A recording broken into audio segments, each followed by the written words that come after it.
Well, this evening, may I first acknowledge the traditional owners of land we meet on today.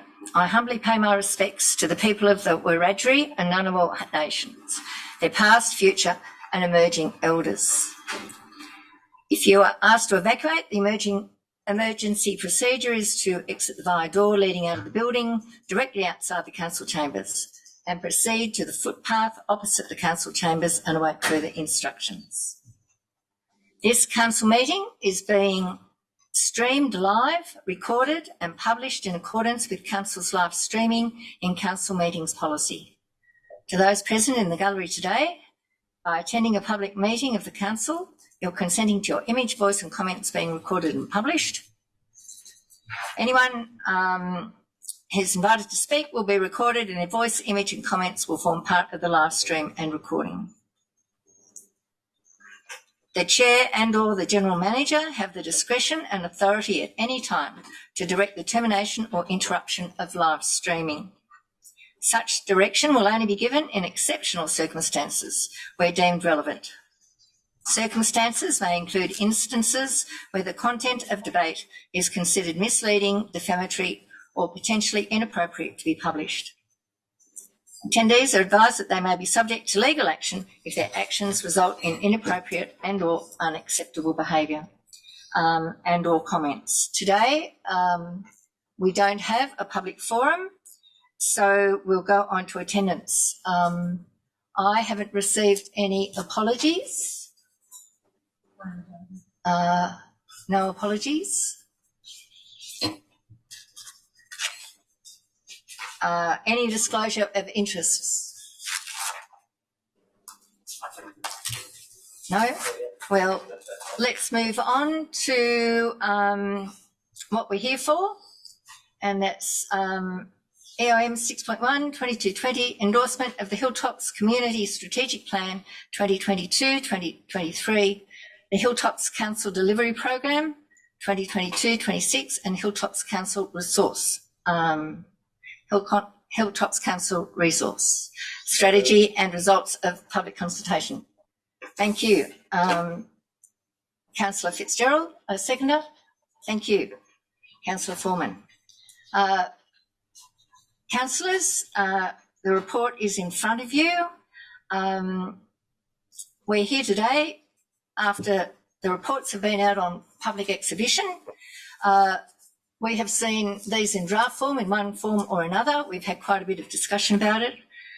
The only parts I think that we might not have seen before are the last two, and that is the Community Strategic Plan Engagement Strategy Outcomes, and also the next one, which is the IPNR submissions on comments table, which have been put together as a result of any consultations that came in.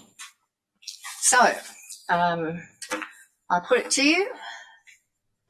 Are there any questions, comments? Question. Yes, Councillor Armstrong. Councillor Ingram, I think your hand was up first, and then Councillor Armstrong. Thank you, Madam Mayor. Couple of questions. Firstly, how many actual submissions did Council receive in relation to the budget?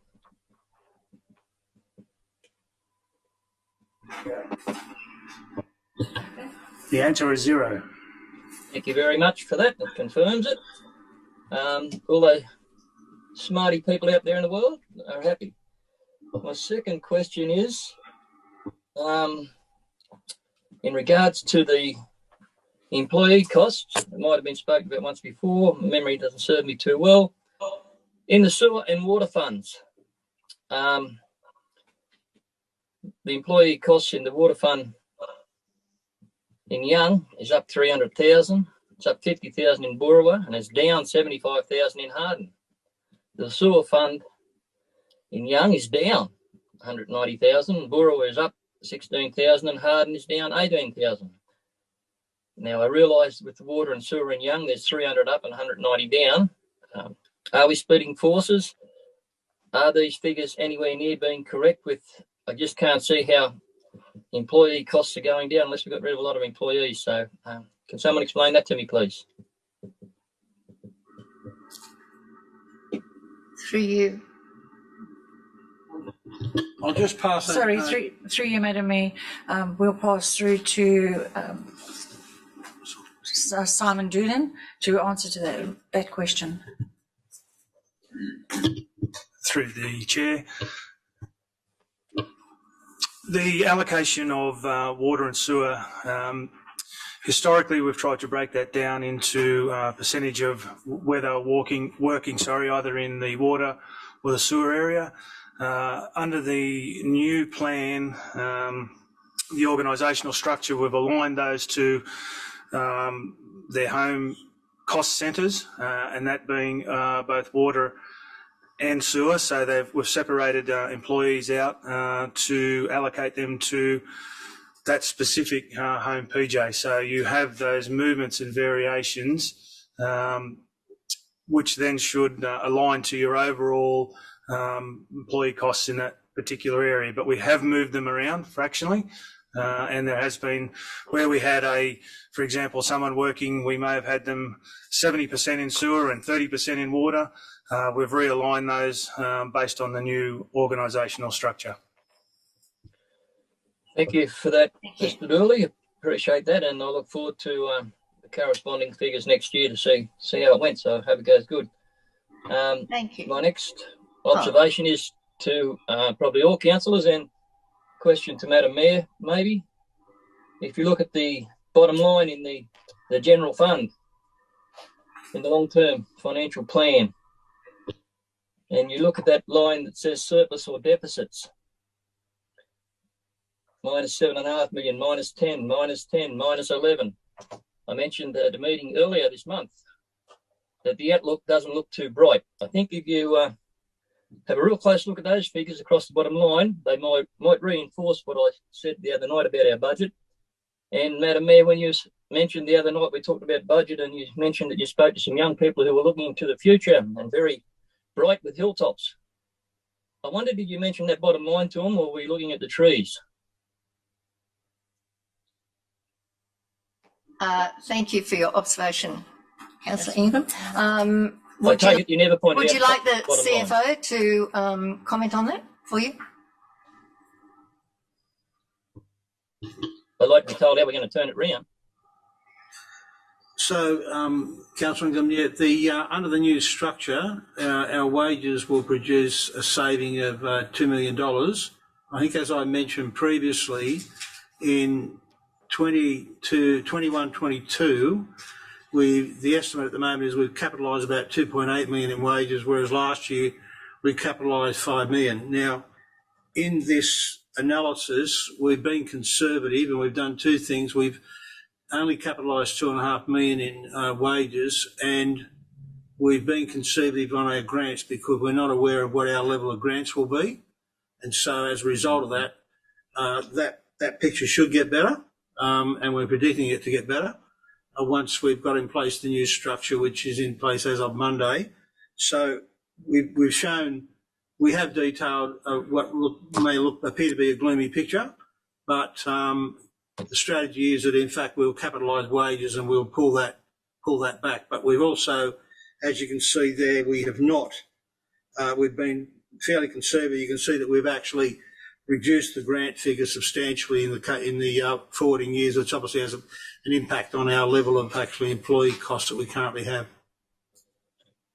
Thank you for that. And given the increase in all our costs and materials and employee costs, and cutting $2 million out of wages, which was said once before but didn't happen, actually scares me now, because that just means that less will be getting done. So I just don't really think that covers it off. But as you say, the grants, and I understand how that works, and it may be enough, or it can go down, it can go the other way as well. But thank you. I don't think it doesn't matter how you paint it. It's not a pretty picture. Thank you. In relation to material costs, we've actually escalated that based on CPI, and so Simon took the opportunity. We discussed that, and we've actually then escalated the material costs. Obviously, there's a lot of unknowns in that in relation to the increased cost of materials. But again, we've probably taken a more conservative view that those costs are going to increase. And so obviously that's an issue for council, I think many councils to address in the coming years. They will increase a lot more than CPI, that's for sure. If CPI comes down, I mean, based on what Phil Lowe, the governor, is projecting, then we may have a different position. But we've taken a rather reserved position at this particular point in time in a number of those areas. Thank you. Thank you for your answer. Councillor Armstrong, you had a question. Thank you, Madam Mayor. A couple of questions. Just in regard to the recommended resolution here, it differs from previous years in that the actual there's reference to a document in the making of a rate rather than actually displaying the rate that's being made in tabular format as has been done in previous years.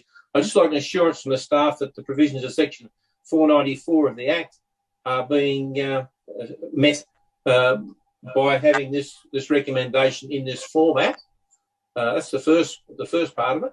And the second part of it is in regards to the measures implemented last October. I know that there's actually a reduction in our fees and charges rather than an increase in fees and charges.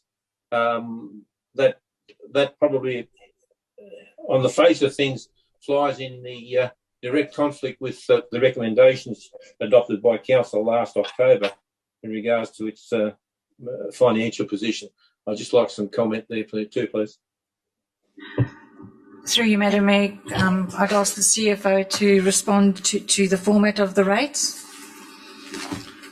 So, Councillor Armstrong, as you're aware, it was adopted, and we reported that, I think, last week, that as of the 20th of June, the rate increase of 2.5% for 22-23 was adopted across 60 councils across the state.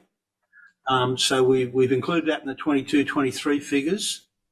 And you might remember that we were conservative in our fees and charges in relation to some areas there and not,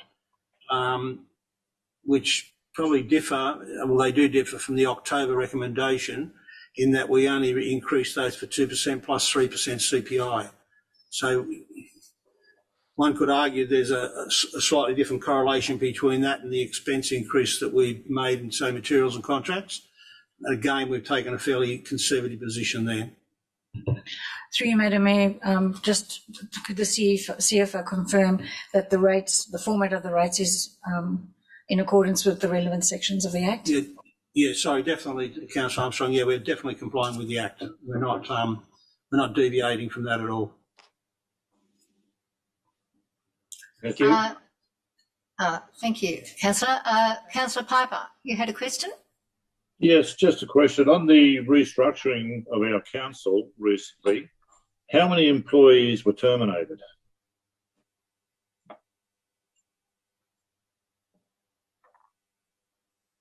Through you, Madam Mayor, I'll get the CFO to answer that. Councillor Piper, you're talking about people that were offered redundancies because they no longer had a position. There were 5. Thank you. Some people chose to leave of their own volition, but the people that were offered redundancies there was only 5. Thank you. Thank you. Thank you, Councillor Piper. If there are no more questions, I'll put it.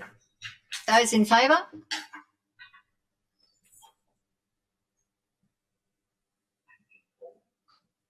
Yep. 5, 6, 7.